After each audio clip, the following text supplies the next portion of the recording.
በስመ አብ ወወልድ ወመንፈስ ቅዱስ አሐዱ አምላክ አሜን። ልጆች እንደምን ሰነበታችሁ? ደህና ናችሁ? አሜን። ይህችን ጊዜ ለሰጠን ቸር መሐሪና ሩህሩሁ አባታችንና አምላካችን ቅዱስና ሕያው እግዚአብሔር ምስጋና ይድረሰው።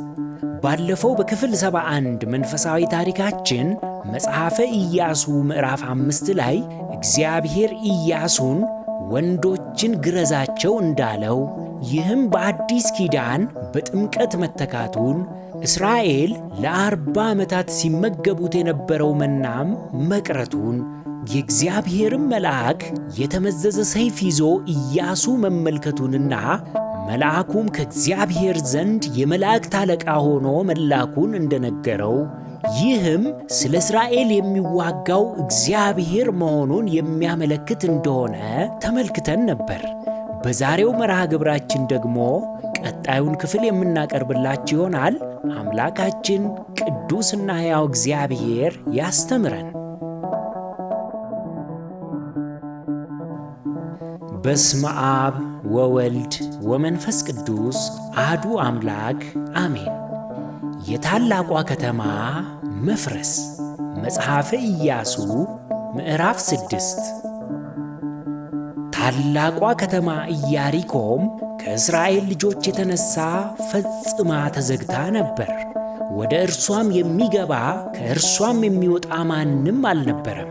እግዚአብሔርም ኢያሱን አለው፣ ተመልከት፣ ኢያሪኮንና ንጉሷን ጽኑዓን ኃያሏን በእጅ ሰጥቻለሁ። ሰልፈኞቻችሁ ሁሉ ከከተማይቱ አንድ ጊዜ ይዙሩ። እንዲሁ 6 ቀን አድርጉ። 7 ካህናት ቀንደ መለከት በታቦቱ ፊት ይሸከሙ። በሰባተኛውም ቀን ከተማይቱን 7 ጊዜ ዙሩ። ካህናቱም ቀንደ መለከትን ይንፉ። ቀንደ መለከቱም ባለማቋረጥ ሲነፉ የመለከቱንም ድምፅ ስትሰሙ ሕዝቡ ሁሉ ታላቅ ጩኸት ይጩኹ። የከተማይቱም ቅጥር ይወድቃል፣ ሕዝቡም ሁሉ እያንዳንዱ አቅንቶ ይገባባታል አለው። የነዌ ልጅ ኢያሱም ካህናቱን ጠርቶ እንዲህ አላቸው፣ የቃል ኪዳኑን ታቦት ተሸከሙ። 7 ካህናት ቀንደ መለከትን ወስደው በእግዚአብሔር ታቦት ፊት ይሂዱ አላቸው። ሕዝቡንም ሂዱ፣ ከተማይቱንም ዙሩ፣ ሰልፈኞችም በእግዚአብሔር ታቦት ፊት ይሂዱ አላቸው። ኢያሱም ለሕዝቡ በተናገረ ጊዜ 7 ካህናት 7ቱን ቀንደ መለከት ይዘው በእግዚአብሔር ታቦት ፊት ሄዱ፣ ቀንደ መለከቱንም ነፉ። የእግዚአብሔርም ቃል ኪዳን ታቦት ይከተላቸው ነበር። ሰልፈኞቹም ቀንደ መለከቱን በሚነፉ በካህናቱ ፊት ይሄዱ ነበር። የቀረውም ሕዝብ ከታቦታቱ በኋላ ይሄድ ነበር። ካህናቱም እየሄዱ ቀንደ መለከቱን ይነፉ ነበር። ኢያሱም ሕዝቡን እኔ ጩኹ እስከምልበት ቀን ድረስ አትጩኹ፣ ድምፃችሁንም አታንሱ፣ ከአፋችሁም አንድ ቃል አይውጣ፣ በዚያ ጊዜ ትጮኻላችሁ ብሎ አዘዛቸው። እንዲሁ የእግዚአብሔርን ታቦት አንድ ጊዜ ከተማይቱን አዞረው እነርሱ ወደ ሰፈሩበት ተመልሰው አደሩ። ኢያሱም ማለዳ ተነሣ፣ ካህናቱም የእግዚአብሔርን ታቦት ተሸከሙ። 7ቱም ካህናት 7 ቀንደ መለከት ይዘው በእግዚአብሔር ታቦት ፊት ይሄዱ ነበር፣ ቀንደ መለከቱንም ይነፉ ነበር። ሰልፈኞቹም በፊታቸው ይሄዱ ነበር። የቀሩትም ሕዝብ ከእግዚአብሔር ታቦት በኋላ ይመጡ ነበር። ካህናቱም እየሄዱ ቀንደ መለከቱን ይነፉ ነበር። በሁለተኛውም ቀን ከተማይቱን አንድ ጊዜ ዞረው ወደ ሰፈር ተመለሱ። 6 ቀን እንዲሁ አደረጉ። በሰባተኛው ቀን በነጋ ጊዜ ማልደው ተነሱ። እንደዚሁም ሥርዓት ከተማይቱን 7 ጊዜ ዞሩ። በዚያን ቀን ብቻ ከተማይቱን 7 ጊዜ ዞሩ። በሰባተኛውም ቀን ካህናቱ ቀንደ መለከቱን ሲነፉ ኢያሱ ሕዝቡን እግዚአብሔር ከተማይቱን ሰጥቷቸዋልና ጩኹ፣ ከተማይቱም በእርሷም ያለውም ሁሉ ለእግዚአብሔር እርም ይሆናሉ። የላክናቸውን መልእክተኞች ስለ ሸሸገች ረዓብ ስለሚሏት ሴት እርሷና ከእርሷም ጋር በቤቷ ውስጥ ያሉት ሁሉ ብቻ በሕይወት ይኖራሉ። እናንተ ግን እርም ካደረጋችሁት በኋላ እርም ከሆነ ነገር ራሳችሁን ጠብቁ። እርም ከሆነው አንዳች የወሰዳችሁ እንደሆነ የእስራኤልን ሰፈር የተረገመ ታደርጉታላችሁ፣ ታስጨንቁትማላችሁ። ነገር ግን ብርና ወርቅ ሁሉ የናስና የብረት ዕቃ ለእግዚአብሔር የተቀደሰ ይሁን፣ ወደ እግዚአብሔርም ግምጃ ቤት ወይንም ዕቃ ማከማቻ ቤት ይግባ አላቸው። በዚህ ጊዜ ሕዝቡ በታላቅ ድምፅ ጮኹ፣ ካህናቱም ቀንደ መለከቱን ነፉ። ሕዝቡም የቀንደ መለከቱን ድምፅ በሰሙ ጊዜ ታላቅ ጩኸትን ጮኹ። በዚህ ጊዜ የኢያሪኮ ታላቁ ቅጥር ወደቀ። ሕዝቡም ሁሉ እያንዳንዱ አቅንቶ ወደፊቱ ወደ ከተማይቱ ወጣ፣ ከተማይቱንም ወሰዱ።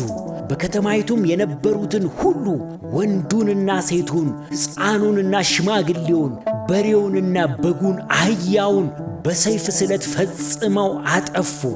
ኢያሱም ምድሪቱን የሰለሉ 2ቱን ሰዎች ወደ ረዓብ ቤት ግቡ፣ ከዚያም ሴቲቱንና ያላትን ሁሉ እንደማላችሁላት አውጡ አላቸው። ሰላዮቹም ብላቴናዎች ገብተው ረዓብን፣ አባቷንና እናቷን፣ ወንድሞቿንና ያላትን ሁሉ ቤተዘመዶቿን ሁሉ አወጡ፣ ከእስራኤልም ሰፈር በውጭ አስቀመጧቸው። ልጆች፣ እግዚአብሔር በኢያሪኮ ውስጥ የነበሩት ሁሉ እንዲጠፉ ያዘዘው ጨካኝ ሆኖ ይመስላችኋል? ፈጽሞ አይደለም። እርሱ ፍጹም ጻድቅና ፈራጅ አምላክ ነው እንጂ ጨካኝ አምላክ አይደለም። ነገር ግን ለብዙ 100 ዓመታት የኢያሪኮ ሕዝቦችን ከበደላቸው እንዲመለሱ ብዙ ዕድሎችን ሰጥቷቸው ነበር። ነገር ግን የሚሰሩት ክፋትና በደል እየበዛ ሄዶ ምድሪቱ እንኳን እስክትጸየፋቸው ድረስ የነኩትና የያዙትን ሁሉ እስከ ማርከስ ደረሰ። ልጆች፣ ለእናንተ መናገር የማንችለው እጅግ ጠያፍና ጨካኝ ሥራዎችን በኢያሪኮ ቅጥር ውስጥ ይደረግ ነበር። ለምሳሌ ከጭካኔያቸው የተነሳ የመጀመሪያ የበኩር ልጆቻቸውን መሥዋዕት አድርገው ለጣዖት ይሰዉ፣ በእሳትም ያቃጥሉ ነበር ልጆቻቸውን። ለገዛ በኩር ልጆቻቸው እንኳን ርኅራኄ ያልነበራቸው በደም የጨቀዩ የተሞሉ የታወሩ ሕዝቦች ነበሩ። ለዚያ ነው ኢያሱ በከተማይቱ የሚገኘውን ሁሉ እርም ወይንም ርኩስ ነው ያለው።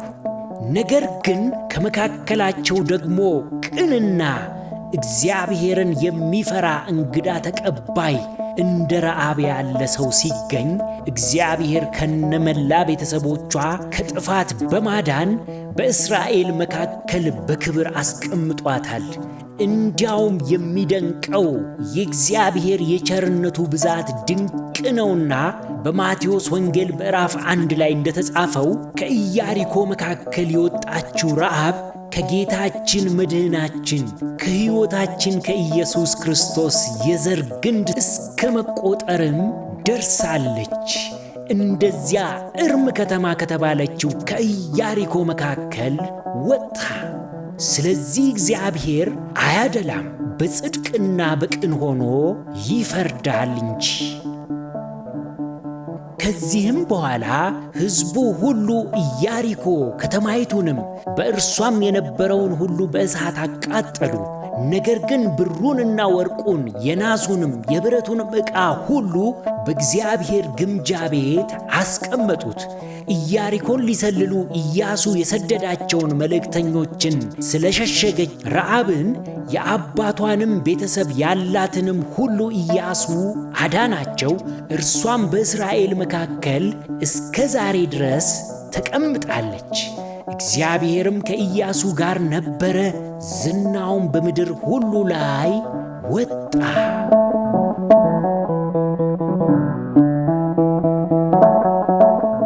ልጆች፣ ግሩም ድንቅ ታሪክ ነው አይደል? አዎን፣ እግዚአብሔር ቅን ፈራጅ ጌታ ነው። መልካሞችን ከክፉዎች መካከል እንደ ረዓብ አውጥቶ ይታደጋል፣ ያድናል። አሁን ደግሞ ጥያቄዎችን እናቀርብላችሁ። በጥያቄዎቹ ላይ ተወያዩባቸው። ወላጆችም እባካችሁ ለልጆቹ ጥያቄዎቹን በማብራራት እርዷቸው። የመጀመሪያው ጥያቄ፣ እስራኤል የኢያሪኮን ቅጥር በሰባተኛው ቀን ስንት ጊዜ ዞሩ? መለከትን ሲነፉና ሕዝቡ ሲጮኹ ምን ሆነ? በከተማይቱ የተገኘው ሁሉ እርም ወይንም እርኩስ ነው ለምን ተባለ? ከኢያሪኮ ከተማ ሕዝብ ውስጥ የተረፉት እነማን ናቸው? ለምን? የኢያሪኮ ሕዝቦች እንዲጠፉ ለምን ተወሰነባቸው? ከዚህ ታሪክ ምን ተማራችሁ? ልጆች፣ ከዚህ ታሪክ የምንማረው ትምህርት እግዚአብሔር ምሕረቱ ልክና ወሰን የሌለው ቢሆንም በእውነት የሚፈርድ ቅን ፈራጅነቱን ግን መዘንጋት የለብንም። የእግዚአብሔርን መሐሪነት ብቻ ማሰብ ለኃጢአት ቸልተኛና መደፋፈርንም ሊያመጣብን ይችላል። ፈራጅነቱን ብቻ መናገር አስፈሪ እንዲሆንብን ሊያደርግ ስለሚችል ሁለቱን በሚዛኑ ማየት ይገባል። የእግዚአብሔር ፍርድ ይግባኝ ስለሌለው ብዙ ዕድሎችን፣ ምሕረትን ይሰጣል። ነገር ግን ጽዋው ሲሞላ የራሱ የሆኑት ልጆቹን ለይቶ በብርቱ የሚቀጣ ኃያል ጌታ በመሆኑ ዘወትር ፈቃዱንና ቃሉን መከተል እንደሚገባን ተምረናል። በተጨማሪም ረዓብ በኢያሪኮ ስትኖር ሳለ አማኝና ቅን ልብ ያላት ሴት በመሆኗ ከጥፋት እንደዳነች ሁሉ እኛም በዙሪያችን ከሥርዓት የወጡ አስቸጋሪ ልጆች ቢኖሩም እኛ ግን እንደ ረዓብ በእግዚአብሔር አምነን በቅንነት መኖር እንዳለብን ከዚህ ታሪክ ተምረናል ማለት ነው። የዛሬው መርሃ ግብራችን ይህንን ይመስል ነበር። ያስተማረን የመከረን የአባቶቻችን የቅዱሳን አምላክ የእኛም አምላክ ቅዱስና ብሩክ ሕያው እግዚአብሔር ምስጋና ይድረሰው። የእግዚአብሔር ቸርነት፣ የእመቤታችን የቅድስት ድንግል ማርያም ማላጅነት፣ የጻድቃን የቅዱሳኑ ሁሉ ተራዳይነታቸው አይለየን። ወስብሐት ለእግዚአብሔር።